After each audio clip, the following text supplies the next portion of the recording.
میں جس حویلی میں ملازمہ تھی وہاں کے صاحب کی بہن شادی سے ایک دن پہلے بھاگ گئی۔ عزت بچانے کی خاطر گاؤں میں مشہور کر دیا کہ بہن مر گئی ہے۔ صاحب نے مجھے لاکھوں روپے دیے اور کہا تم بہن کی میت کی جگہ لیٹ جاؤ، قبرستان میں جاتے ہی ہم تمہیں اٹھا دیں گے۔ میرے پاس ایسا کرنے کے سوا کوئی چارہ نہیں تھا، کیونکہ صاحب لوگوں کے بہت احسان تھے ہم پر، اور وہ پھر پیسے بھی دے رہے تھے۔ میری اماں تو مان گئی اور انہوں نے مجھے کہا کہ کوئی بات نہیں، کر لو یہ کام، تمہیں کون سا سچ میں قبر میں دفنائیں گے صاحب جی، اور پھر اتنے سارے پیسے بھی تو مل رہے ہیں، سوچو ذرا۔ ان کی بات پر میں تذبذب کا شکار تھی کہ ایسا کیسے کر لوں، کیونکہ مجھے ڈر تھا کہیں صاحب لوگ مجھے دفنا ہی نہ آئیں۔ وہ بڑے غیرت مند تھے، اپنی غیرت کے لیے وہ میرے ساتھ ایسا کر بھی سکتے تھے، یہ میں جانتی تھی، کیونکہ کچھ راز تھے جو غیرت کے نام پر اس حویلی میں دفن تھے۔ مجھے تو بہت پہلے سے ہی صاحب کی بہن پر شک تھا، کیونکہ ایک رات میری پیاس کی شدت سے آنکھ کھلی تو میں اپنے کوارٹر میں ہی بنے چھوٹے سے کچن میں پانی پینے چلی گئی تھی۔ پانی پی کر جب میں پلٹی تو مجھے اپنے کچن کی چھوٹی سی کھڑکی سے باہر لان میں صاحب کی بہن ٹہلتی نظر آ رہی تھی۔ میں وہیں کھڑی دیکھنے لگی جب وہ گیٹ کھول کر باہر نکلی، اور پھر وہ کچھ ہی دیر گزرنے کے بعد مسکراتی ہوئی گیٹ سے اندر داخل ہوئی۔ میں تجسس سے کچن سے نکل کر ان کا پیچھا کرنے کی غرض سے چپکے ان کے پیچھے چلنے لگی تھی، مگر شاید ان کو میری موجودگی محسوس ہو گئی تھی۔ وہ رک گئی اور مڑ کر دیکھنے لگی۔ میں فوراً ایک پلر کے پیچھے چھپ گئی، جبکہ وہ ادھر ادھر نظریں دوڑاتی واپس حویلی کے اندر چلی گئی۔ میں بھاگ کر واپس داخلی گیٹ پر گئی، وہاں باہر جھانکا تو کوئی نہیں تھا۔ میں سوچ میں پڑ گئی، رات کے اس پہر وہ یہاں کیا کرنے آئی تھی اور باہر کیوں گئی؟ مجھے تو باہر دور دور تک کوئی نظر نہیں آیا تھا، اور تو اور آج گارڈ بھی گیٹ پر نہیں تھا، ورنہ ہمیشہ حویلی پر پہرے دار موجود ہوتے تھے، کیونکہ بڑے صاحب کی حویلی ہمارے گاؤں میں سب سے زیادہ بڑی تھی۔ میں بچپن سے یہاں کام کرتی تھی۔ میرا نام زارا تھا۔ ہمارا گھرانہ بہت ہی اچھا تھا۔ ہمارے ابا کچھ عرصے پہلے ہی فوت ہو گئے تھے۔ پھر ابا کے گھر والوں نے اماں کو اپنے گھر سے نکال دیا، یہ کہہ کر کہ بیٹا تو دے نہیں سکی تم، اب بیٹی کو بھی ہم پالیں، خود اپنا اور اپنی بیٹی کا بندوبست کرو جا کر۔ میں نے اکثر ایسے ہی دیکھا تھا، ابا کے گھر والے اماں کے ساتھ اچھا سلوک نہیں کرتے تھے۔ ابا کے گھر والے اماں کے ساتھ اچھا سلوک نہیں کرتے تھے بالکل بھی، جبکہ اماں ان کو کچھ نہیں کہتی تھیں۔ وہ بہت اچھی تھیں، ہمیشہ چپ کر کے ان کی بات سہ لیتی۔ اس کے پیچھے بھی ایک وجہ تھی، وہ یہ تھی کہ اماں اور ابا کی پسند کی شادی تھی۔ ابا کی ماں یعنی میری دادی، وہ چاہتی تھی ابا ان کی بھانجی سے شادی کر لیں، اور ابا کا ان سے پوچھے بغیر رشتہ بھی انہوں نے کر دیا تھا اپنی بھانجی سے۔ مگر بعد میں ابا کو اماں پسند آئی تھیں، جو ان کے پاس والے گاؤں میں ہی رہتی تھیں۔ اماں ایک اسکول میں پڑھتی تھیں جو دونوں گاؤں کے بیچ میں تھا۔ وہاں ابا نے اماں کو دیکھا، تب سے ان کو پسند کرنے لگے، کیونکہ خوبصورتی میں میری اماں بھی کم نہ تھیں اور میرے ابا بھی بہت پیارے تھے۔ پھر انہوں نے گھر میں ضد کر کے اماں سے شادی کی تھی۔ میری دادی تو اس شادی کے حق میں ہی نہ تھی۔ اماں کے گھر والے بہت غریب تھے اور ابا کے گھر والے اچھے کھاتے پیتے لوگ تھے۔ اماں کی غریبی ان کو پسند نہیں تھی، اور میری دادی کو کچھ اپنی بھانجی کا دکھ تھا، مگر جیسے تیسے کر کے اماں نے وہاں نبھا لی تھی۔ اور جب اماں کے یہاں میری پیدائش ہوئی تو میری دادی ان سے مزید خفا ہو گئی تھی۔ ان کو پوتے کی امید تھی، اور پوتی کی یعنی میری آمد نے ان کو مزید اماں کے خلاف کر دیا تھا۔ لیکن یہ اماں کے ہاتھ میں تو نہیں تھا کہ وہ زبردستی بیٹا پیدا کرتی۔ اللہ پاک جس کو چاہے جو عطا کرے، ہم انسانوں کا کسی پر بس نہیں ہوتا۔ لیکن یہ انسان جانتے بوجھتے بھی روٹھ جاتے ہیں، اور پھر اماں کی زندگی مزید مشکل ہو گئی تھی۔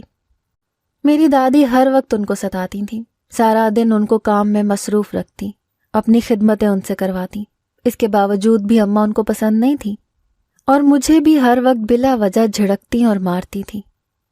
پھر جب میں آہستہ آہستہ بڑی ہو گئی اور سب سمجھنے لگی، تو میں سب گھر والوں کا رویہ اپنی اماں کے ساتھ کچھ اچھا نہیں دیکھتی تھی۔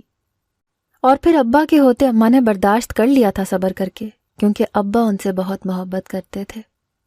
وہ دن کو کام کرنے جاتے تھے تو انہیں معلوم نہیں ہوتا تھا ان کے پیچھے اماں کے ساتھ کیا سلوک ہو رہا ہے گھر میں، اور نہ ہی اماں ان کو بتاتی تھی اس سب کے بارے میں۔ ان کا کہنا تھا اس میں ابا کا تو کوئی قصور نہیں جو ان باتوں کو بار بار ان کے سامنے دہرا کر ان کا سکون برباد کر دیں۔ یہ جنگ ان کی اور دادی کے بیچ تھی، تو وہ دونوں کافی تھی ایک دوسرے کے لیے، کسی تیسرے سے اماں ذکر نہیں کرنا چاہتی تھیں ان کے برے رویے کا، کیونکہ میری دادی کو تو فرق نہیں پڑنا تھا، وہ تو ایسے ہی رہتی جیسی تھیں۔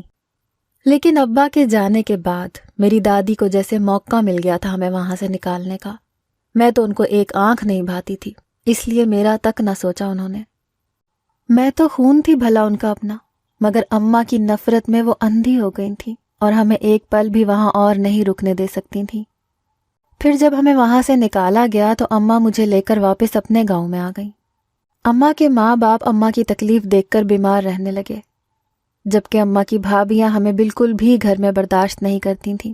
وہ نہیں چاہتی تھیں کہ ہم وہاں رہیں، اس لیے انہوں نے بھی اماں کے بھائیوں کو بھی اماں کے خلاف باتیں سنا سنا کر بھڑکا دیا تھا، تو وہ بھی چاہتے تھے ہم وہاں نہ رہیں، مگر اماں کی مجبوری تھی، اس لیے وہ یہاں بھی سب چپ کر کے برداشت کر رہی تھیں۔ سارا دن نوکروں کی طرح اماں یہاں بھی کام کرتی تھیں۔ میرے نانا نانی تو بیمار تھے بیچارے، وہ اپنی بہوؤں کو مزید کچھ نہیں کہہ پاتے تھے، اور پھر ایک دن میری ممانیوں نے ہمیں گھر سے نکلوا ہی دیا تھا۔ اس وقت میں بمشکل 13 سال کی تھی، جب میں بھی یہاں کے سرکاری اسکول میں جاتی تھی۔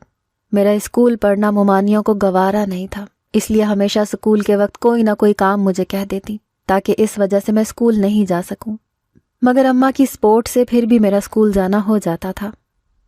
اس دن بھی میں اسکول گئی تھی۔ وہاں میری ایک دوست تھی جو میری طرح غریب ہی تھی مگر اچھی تھی۔ وہاں بڑے ماموں کی بیٹی نے اسے مارا تھا، وہ رو رہی تھی بہت، اس کی شکایت لے کر میرے پاس آئی تھی، تو اپنی دوست کی تکلیف مجھ سے سہی نہ گئی، اس لیے میں فوراً غصے میں پھول کر اپنے ماموں کی بیٹی کے پاس گئی اور اسے کہا تھا کہ میری دوست کو سوری کرے، مگر وہ نہیں کر رہی تھی، جبکہ میری دوست کو اس نے زور سے مارا تھا، تو مجھ سے یہ بات برداشت نہیں ہو رہی تھی۔ میں اپنی دوست کو کلاس ٹیچر کے پاس لے گئی اور اپنی ماموں کی بیٹی کی شکایت ٹیچر سے لگائی۔ ٹیچر نے اسے اپنے آفس میں بلایا اور میری دوست سے معافی مانگنے کا کہا، مگر وہ تو انا میں مست تھی، اس نے ٹیچر کو بھی منع کر دیا سوری کرنے سے، جس پر ٹیچر نے اپنی بات نہ ماننے پر اس کو ڈنڈیاں لگائیں، تو وہ بھی روتی ہوئی اسکول سے گئی۔ میں اور میری دوست دونوں خوش ہو گئی تھیں، اور جب میں گھر گئی تو مجھے دیکھتے ہی مامی مجھ پر جھپٹ پڑی اور مجھے بہت مارا۔ اماں نے بمشکل ان کو مجھ سے چھڑوایا تھا کہ بچی ہے معاف کر دیں، مگر وہ کچھ سننے کو تیار نہیں تھی۔ جب ماموں آفس سے آئے تو انہیں بڑھا چڑھا کر ہمارے بارے میں بتایا، جس پر ماموں بھی غصے میں آ گئے تھے۔ پھر وہ جو نانا نانی کی وجہ سے خاموش تھے، اب ان کی بھی چیخوں آہوں کو سنے بنا انہوں نے ہمیں گھر سے نکال دیا، اور ممانیوں کی خواہش پوری ہو گئی تھی۔ اس کے بعد کچھ دن تو سڑک پر رہ کر گزار رہے تھے، جب اماں کو اس حویلی میں ملازمہ کا کام کرنے کا آئیڈیا آیا۔ پھر وہ مجھے لے کر اس حویلی آ گئیں۔ اماں بتاتی ہیں کہ صاحب کی جو ماں تھیں وہ بڑی مہربان خاتون تھیں۔ اماں نے ان کو جب اپنی مجبوری بتائی اور بھائی اور بھابھیوں کا رویہ ان کو بتایا، تو انہوں نے اماں کی مجبوری کو سمجھ کر ہم پر ترس کھا کر ہمیں اپنی حویلی میں کام پر رکھ دیا، اور رہنے کے لیے حویلی کے کوارٹر میں جگہ بھی دیتی۔ پھر تب سے ہم ماں بیٹی حویلی میں رہتی تھیں۔ میں ان کے ساتھ ہی حویلی کے چھوٹے چھوٹے کام کرتی تھی، جس سے میں بھی یہاں کی ملازموں میں شمار ہو گئی تھی، اور آہستہ آہستہ میں بھی بعد میں باقی ملازموں کی طرح بن گئی، اور حویلی کے آدھے کام میرے ذمہ ہوتے تھے۔ اس حویلی میں ایک بڑے صاحب رہتے تھے اپنے بیوی بچوں کے ساتھ، جبکہ ان کی وہ جو ماں تھیں وہ کچھ عرصہ پہلے ہی وفات پا چکی تھیں، جبکہ بڑے صاحب کے 2 چھوٹے بھائی اور بھی تھے جو باہر پڑھتے تھے، اور ان کی ایک ہی اکلوتی بہن تھی اور وہ بھی باہر سے پڑھ کر آئی تھی۔ ان کو حویلی میں آئے کچھ ہی عرصہ ہوا تھا، بہت ہی خوبصورت تھیں، ہر وقت فون پر لگی رہتی تھیں۔ میں ہی ان کے کام کرتی تھی، ان کے کمرے کی صفائی وغیرہ سب میرے ذمہ ہوتا تھا۔ میں نے اکثر ان کو فون پر بات کرتے ہوئے دیکھا تھا، مگر یہ معلوم نہیں تھا کہ وہ کس سے بات کرتی ہیں، اور ان کے کمرے کی صفائی کرتے ہوئے اکثر مجھے ان کے کمرے میں پڑے روز گفٹ ملتے تھے جو ان کے ہوتے تھے۔ میں حیران رہتی تھی کہ وہ حویلی سے باہر جاتی بھی نہیں تھی، تو یہ گفٹ ان کے پاس کہاں سے آتے تھے؟ اس رات کو ان کو لان میں دیکھنے کے بعد صبح مجھے پھر ان کے کمرے سے گفٹ ملا تھا جو انہوں نے بیڈ کے سائڈ ٹیبل پر یوں ہی رکھ دیا تھا، پر میں یہ بات کسی سے نہیں کہہ سکتی تھی کیونکہ یہ ان کا راز تھا جو مجھے خود تک محدود رکھنا تھا، ورنہ یہ حویلی والے اپنے راز کھل جانے پر قتل کر دیتے ہیں۔ دکھنے میں جتنے نرم تھے اتنے ہی سخت تھے یہ لوگ، اپنے اصولوں کے پکے تھے۔ میں کچھ دنوں سے حویلی میں عجیب سا کھچاؤ محسوس کر رہی تھی۔